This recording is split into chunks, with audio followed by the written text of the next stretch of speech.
He laughed when he shoved the guard, but when the soldier fell, and more guards emerged from the gates, his smile vanished. The Marine realized he had just made the biggest mistake of his life. London was alive as usual.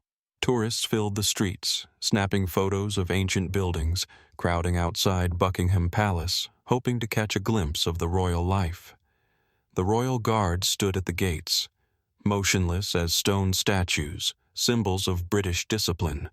But today would be different. He stumbled through the crowd.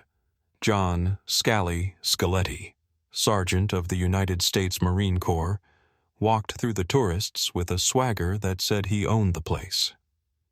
He wore a dark navy service coat, decorated with patches that spoke of his combat experience. His sleeves were rolled up, revealing massive forearms covered in rugged military tattoos. His coat was unbuttoned, giving off an air of calculated carelessness, as if he wasn't a soldier but just a tough guy out for a drink. And to be fair, he was drunk. His steps swayed slightly. His eyes glowed with cocky self-confidence. His grin carried the attitude of a man who feared nothing and no one. And the scent of alcohol, soaked into his uniform, trailed behind him like a shadow. He had been drinking since morning. At first, just a little to loosen up. Then, a bit more because someone offered. And then, why stop? After all, he was a Marine. He could do whatever he wanted. And now, he wanted some fun. "Hey guys, get your phones ready. This is going to be a show." Scally smirked, winking at a group of American tourists. They giggled. "What are you about to do?" one of the girls asked, already recording. "Break some British traditions." The crowd went silent. People kept walking past, but now they were starting to notice him. Some still didn't know what he was up to, but they could feel something was about to happen. Scally turned and marched straight toward one of the guards. The soldier stood tall, unshaken, like he was carved from stone. His red tunic was spotless, his boots gleamed, and the massive bearskin hat made him look even more imposing. But to Scally, he was just a statue in his way. The crowd noticed. People started whispering. Phones were lifted. Someone already had a recording button pressed, sensing that something was about to go viral. But the guard didn't move. Tall, unshakable. He didn't turn his head as the drunk Marine approached. He didn't flinch. He didn't even blink. And that annoyed Scally. He stopped right in front of him. His drunken gaze scanned the soldier's face, searching for any trace of emotion. Nothing. "Are you even alive in there?" Scally muttered, waving a hand sharply in front of the guard's eyes. No reaction. The crowd watched. Some people grinned. Others whispered. A few had already pulled out their phones, knowing they were seconds away from trending content. But Scally didn't care. He could feel it. The thrill, the rush. This was only the beginning. Scally wasn't done. This was too easy. The guard didn't even try to react. That tall, arrogant Brit in the red uniform didn't even acknowledge his presence. It was as if Scally didn't exist, and that pissed him off. He was used to being feared, used to people listening when he spoke, used to fights breaking out when he wanted one. But this soldier was ignoring him. Scally stepped closer, so close that his face was just inches away from the guards. His eyes locked onto the soldiers, searching for even the slightest sign of emotion. Nothing, just cold, unshakable discipline. The crowd held its breath. People could feel it. Something bad was about to happen. "What if I—" Scally snapped his fingers right in front of the guard's eyes. Total silence. The guard didn't flinch. The crowd giggled softly. Someone chuckled. A few people exchanged looks. Some had already hit record. But that wasn't enough for Scally. "Seriously, dude, What is this, a puppet show? He reached out and shoved the guard's shoulder. The crowd gasped. People froze. Some glanced toward the gates of Buckingham Palace. A few were already whispering. This was a bad idea. But Scally wanted a reaction. He wanted the guard to get mad, to say something, to flinch. But the guard didn't move. Scally's eyes narrowed. A smirk curled on his lips. His muscles tensed. This wasn't just annoying anymore. This was a challenge. "You think you're better than me?" This time, he shoved harder. But the guard still didn't move, as if nothing had happened. The crowd started murmuring. "Oh man, he's pushing it. This Marine is asking for trouble. Does he not know they don't mess around?" But Scally was too drunk to recognize the warning signs. He wanted to break him. He wanted to make this damn soldier crack. And then he did the dumbest thing possible. Scally turned, grabbed the guard by the arm, and flipped him over his hip. The red-coated soldier crashed onto the pavement. The crowd froze. Someone covered their mouth. Someone else stumbled backward in shock. Cameras flashed. Phones captured every second of the unthinkable. For a moment, some people even forgot to breathe. But the worst was yet to come. The guard hit the ground, but he made no sound. Scally stood over him, grinning in triumph. He had done it. He had broken a royal guard. A man who was supposed to be the symbol of unshakable discipline was now lying on the cold stone like any other soldier, just another guy easily taken down. But that wasn't enough. The crowd was speechless. No one could believe what they had just witnessed. A minute ago, it was just a joke, a drunken tourist trying to have some fun. But now, this wasn't funny anymore. This was an attack. This was humiliation. This was a crime. But Scally didn't see it. In his mind, he was in control. This was his stage. He imagined hundreds of thousands of views, viral headlines, people cheering him on. He pictured himself as the American Marine who put the British in their place. "Come on, get up, soldier! Where's your British pride?" Scally laughed and kicked the fallen guard in the ribs. The crowd gasped. The silence became suffocating. But Scally didn't notice. He kicked again. The thud of his boot against the red uniform echoed too loudly. Someone covered their face. Someone else took a step back. But Scally was lost in his drunken ego. The guard didn't react. He didn't groan. He didn't crawl away. He didn't move at all. And that annoyed Scally even more. He leaned down, grabbed the soldier's tunic, and yanked him up. "Hey, what's wrong, tough guy? You giving up already? I thought Brits were tougher than this." Nobody was laughing anymore. The people who had been grinning a moment ago now stared at Scally with a different expression. He didn't look cool anymore. He looked dangerous. He looked cruel. He looked out of control. But he still didn't notice. He didn't hear how the whispers died. He didn't hear how cameras stopped clicking. He didn't hear how the square fell into absolute silence. He didn't hear the sound of Buckingham Palace's gates unlocking. And he didn't see them.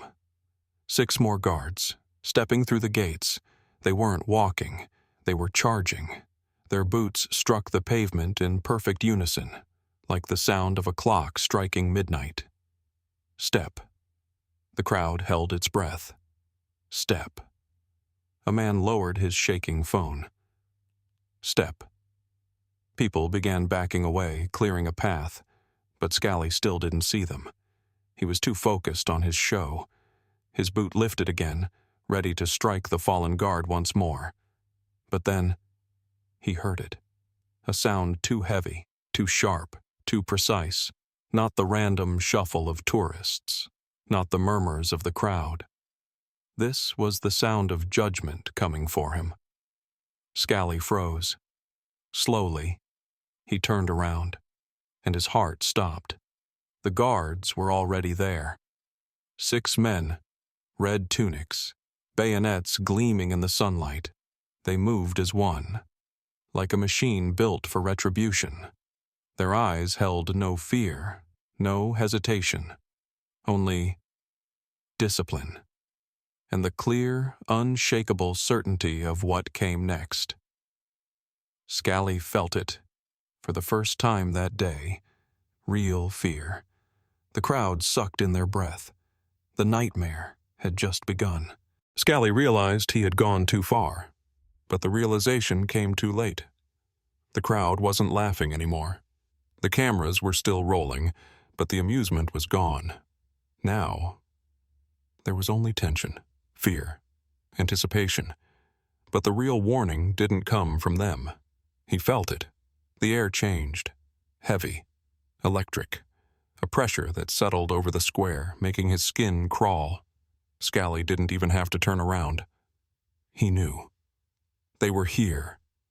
The guards gave no warning, no shouts, no threats, no orders to stop. They just acted. The first strike landed right in his solar plexus. Precise. Calculated. Perfectly timed. A direct hit at the exact moment his chest was vulnerable on an exhale. The breath left his lungs in a painful wheeze. His body folded forward. His lungs locked up, desperate for air that wouldn't come. The second strike. His ribs. A sharp, controlled blow. Something inside cracked. Fire ripped through his side.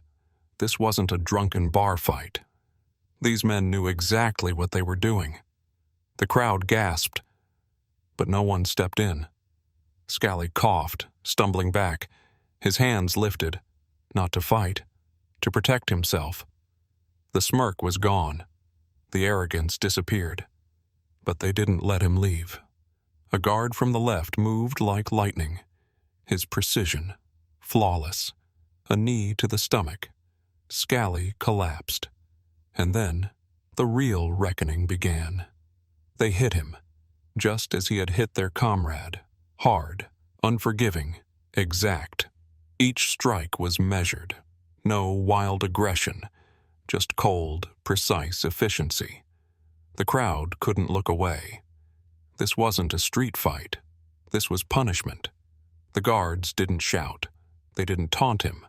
They didn't humiliate him with words. They just did their job. One clean punch to the jaw, another to the liver. Scally gasped. It felt like his chest was caving in on itself. Two guards grabbed his arms, jerked him to his feet, only to throw him down again. The crowd was silent. No one stopped them. No one interfered, because everyone knew he deserved it. Minutes later, Scally lay on the pavement, barely breathing. His chest heaved. His body felt like a bag of bricks. Every inch ached from the blows. His head spun. His thoughts blurred. Like he had just stumbled out of a dark tunnel, not yet understanding what had happened. But something terrifying had happened. The crowd wasn't laughing. The cameras weren't clicking with excitement. Now, people were just watching. And then, he looked up and froze. Before him stood the guard he had just beaten, the man he had thrown down, kicked, humiliated. He had gotten back up. He brushed off his uniform. His red coat remained immaculate, his white gloves spotless. He adjusted his rifle, lifted his head, and, as if nothing had happened, returned to his post, like the entire event had never occurred, like Scally didn't exist. Scally's brain refused to process it. He had expected the guard to look at him, to scowl, to curse him out. But nothing, not even a glance. For the Royal Guard, Scally was nothing. But he had no idea what was coming next. Two men stepped forward from the crowd. They moved calmly. No rushed steps, no anger. But in their presence was inevitability. Black uniforms, polished boots, cold, unreadable expressions. The police. "Get up!" The officer's voice was flat, emotionless. Scally didn't move. "Get up." The tone didn't change, but it wasn't a request. It was a command. The officers weren't going to help him, but they weren't going to wait either. When Scally didn't comply, one of them grabbed his arm, yanked him to his feet. Pain tore through his ribs. Scally hissed through his teeth. But he didn't resist, because he knew. The game was over. One officer pulled out handcuffs. The other, without even looking at him, said the words that made his stomach drop.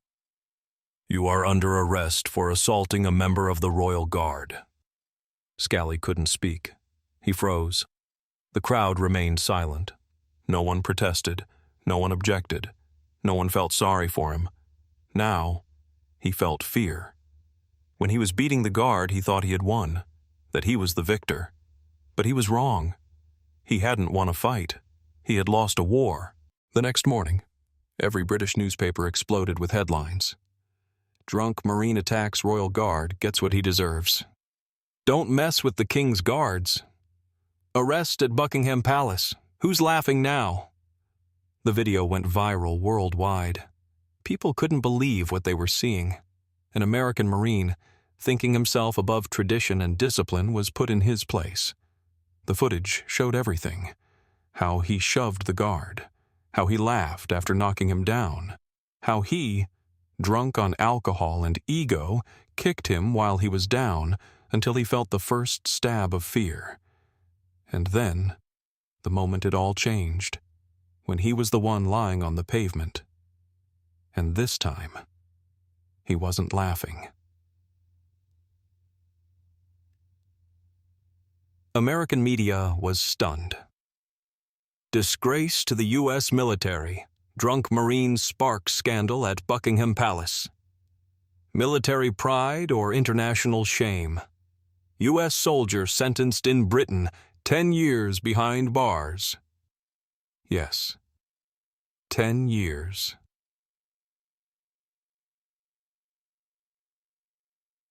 The trial was swift. The British government made it clear, no exceptions, not even for allies. The Royal Guard wasn't a tourist attraction, it wasn't a show, it was a symbol of discipline, a symbol of order, a symbol of respect. And now, Scally was paying the price. The charges. Stacked against him: assaulting a royal guard, resisting arrest, public disorder, criminal harassment. Everything worked against him. The judge didn't hesitate. The verdict: 10 years in a maximum security British prison. When Scally heard the sentence, he froze. The same man who had laughed as he beat a guard. The same man who had puffed his chest, demanding respect. Now, he stood in a courtroom, in handcuffs, and he was afraid. He was no longer the cocky Marine. He understood. When they led him out of the courtroom, his eyes darted around. No more smirks, no more jokes, no more thinking he could get away with it. It was over. And what about the guard? He gave no interviews. He spoke to no reporters. He didn't give a single comment. He simply returned to his post, still motionless, still fearless, just as he had been on the day they tried to break him. But in the end, it wasn't him who broke. It was someone else entirely.